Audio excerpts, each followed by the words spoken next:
But you're the villain in this to these people, right? Right here, this crowd, the people who showed up here, I heard them boo you. What does that feel like?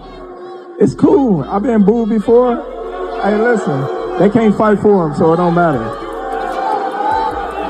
And when they say you're gonna run, what do you have to tell them? I already said it before. Before we got here, I said, I'm gonna run upside his head. So he's gonna run, but upside Canelo's head. Canelo Alvarez is not, was not, and will not ever be an unbeatable fighter. That's fine. None of us are really unbeatable, right? But people got to understand this. Canelo Alvarez is not an unbeatable fighter. The question is, whoever he's fighting, we don't question what Canelo's going to do, right? We question what his opponents are going to do, right? It's not even really about Canelo. Canelo's going to show up as Canelo Alvarez, right? Ginger boy. So the question is, are you going to beat him? And are you going to beat him today? Like when fight night happens, is it you? And is it now? You ready to beat him now? He's not unbeatable. Maybe you can beat him, but are you going to do it? And are you going to do it now? Canelo Alvarez has long been seen by the boxing community as an irresistible might, a contemporary giant making history. He appears to be the unrivaled man, the cash cow, and the king.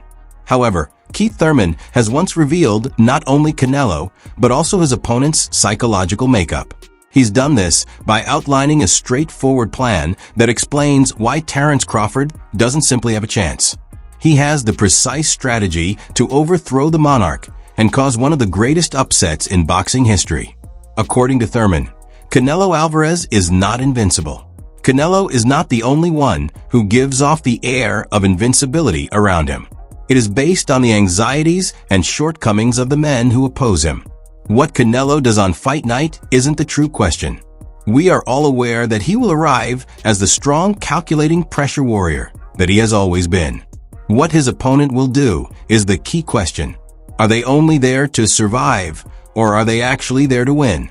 Canelo was feeling himself. Canelo had preparation. He had that head movement, losing to Floyd, this and that. He fought some flat-footed fighters. He got used to getting his head here and there and ducking down and then pulling out and spinning out and little tactics. I've never seen somebody make Danny Jacobs miss so many punches.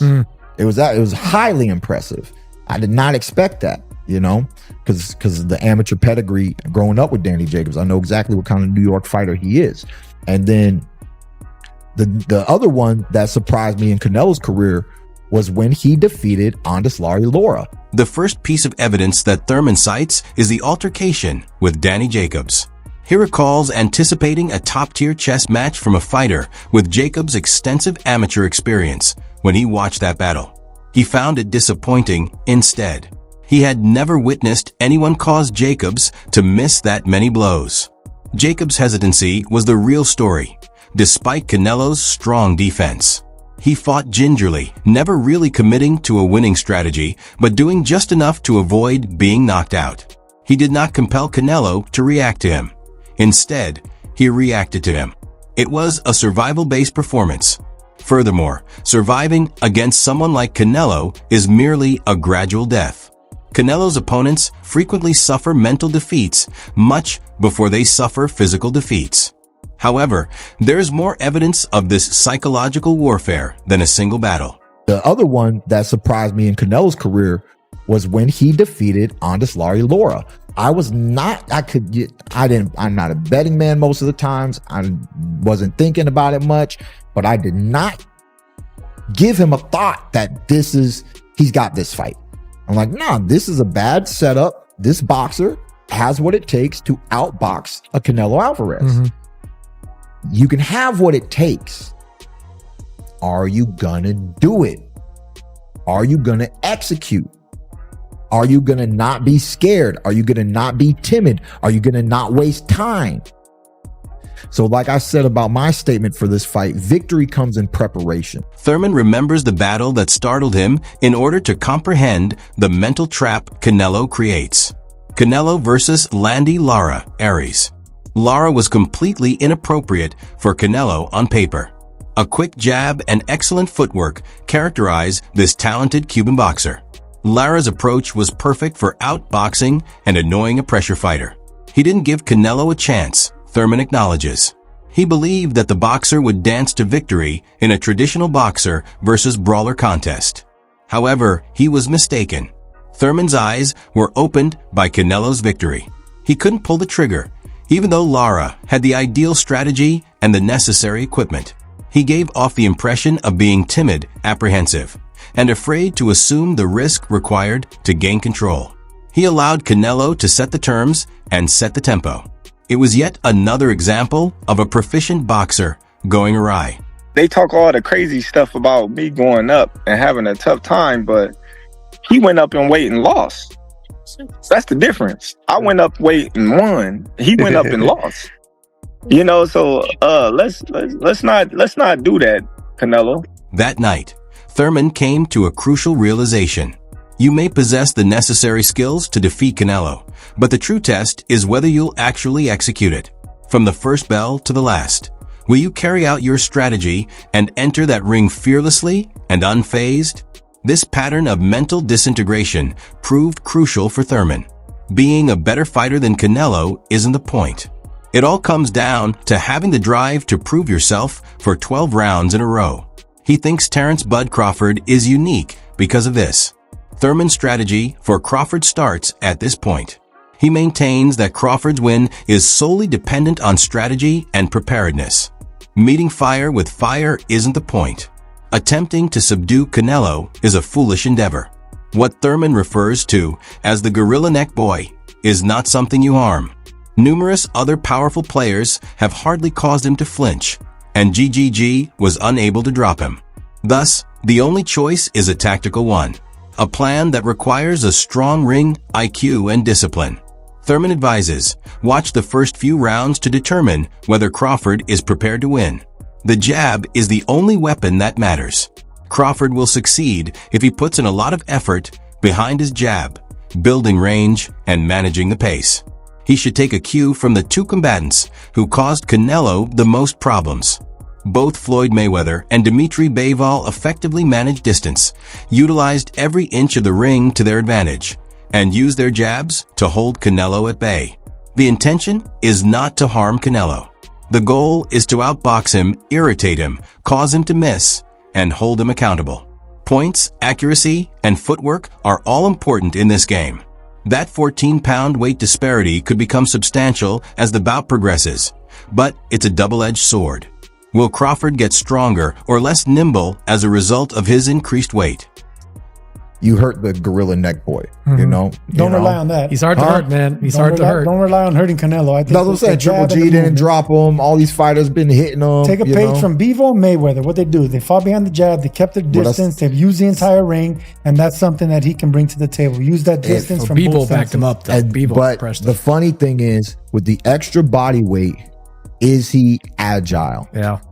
Is the footwork going to be able to move, still use the ring? And as those later rounds, round 7, that's what I said to you last week, 14 pounds matters. 9, 10, you know, as the pressure continues. You know, the other thing too is Canelo lost a little bit of his bite. He hasn't been tremendously, you know, devastating and taking people out. So that helps, that reestablishes the fight and is in Bud Crawford's favor there, you know. Thurman observes a minor but significant shift in Canelo's recent performances. He thinks Canelo's bite has somewhat diminished. It appears that the vicious finisher who used to prowl for knockouts has diminished. He is content to go the distance to earn a comfortable points victory rather than finishing in fights that we have witnessed. This represents a significant shift for Thurman. It creates an even playing field. When Canelo isn't frantically trying to finish, it allows a skilled boxer like Crawford to move, think, and breathe. A less combative Canelo is far easier to defeat. It gives Crawford the opportunity to carry out his strategic strategy without having to worry about being overpowered all the time. The dynamics of the latter rounds, particularly those between 7 and 12, are changed by Canelo's possible lack of killer instinct. Crawford may really show off his better conditioning and agility as the battle go on and weariness sets in. The fight may gradually turn in Crawford's favor if he makes it through the first few rounds and Canelo isn't attempting to halt it. He has an 85+ chance to beat Canelo. Why? He's not going in there to prove something, which will fall into Canelo's hand. He would love for him to prove something. That means you will stay there and try to prove something. I am concerned about him absorbing a Canelo punch, especially through the course of 12 rounds. I remember when Terence Crawford fought with Madrimo. Yes. He looks slow. He looks with no power. And three more divisions, two more divisions. I think it's a top fight for Terence Crawford. But I think you gotta lean more towards Canelo because, like I said before, he been putting big guys out and down. And Canelo not even really a 68 pounder. He probably really should be at 60 maybe. And he been hurting these guys. I think he be dropping these guys and things like that. So as long as Crawford stays away and just. Although Thurman's plan makes sense, many people think there is one significant flaw in it. Hold on. According to fighter Brian Mendoza, who has expertise overcoming size limitations, Crawford will find this to be an extremely difficult obstacle to overcome. He says rather frankly that Crawford shouldn't add that much weight, especially considering that he began his career as a lightweight. Mendoza acknowledges Crawford's talent, but cautions that it is important to recognize the bigger man's strength. He has sparred with heavyweights and is aware of the actual power disparity. He thinks the dynamic will shift if Canelo begins to land his powerful blows. He believes Canelo will step up and that his strength and size will eventually make the difference. This possible duel is exciting because of the conflicting views on size and talent. It is a well-known boxing conundrum. Now it's here, Key. You ready? Man. Yeah, of course, baby. On this one? Yeah, man. You know, it's a fight you ain't gonna want to miss, man. One time back. I told you the comeback 2025 is the key. What do you think about Enes joining Canelo for the Crawford camp? Hey, good stuff. You think that matters? That's beautiful. Anywhere. That's beautiful, man. You know, when you. Good move. That's world class. That's, you know, I mean, it's the best switch hitter he can get. That's not his opponent, you know. He's champions working with champions, you know. In the modern day and age, man, you don't get that a lot, you know. It reminds me back when I was supposed to fight Marcos Maidana, and I got Sean Porter for sparring. Thank you, boss. You know. So, I like. Canelo unexpectedly brought Enduring Boots Ennis, one of the world's most dangerous young fighters, for sparring.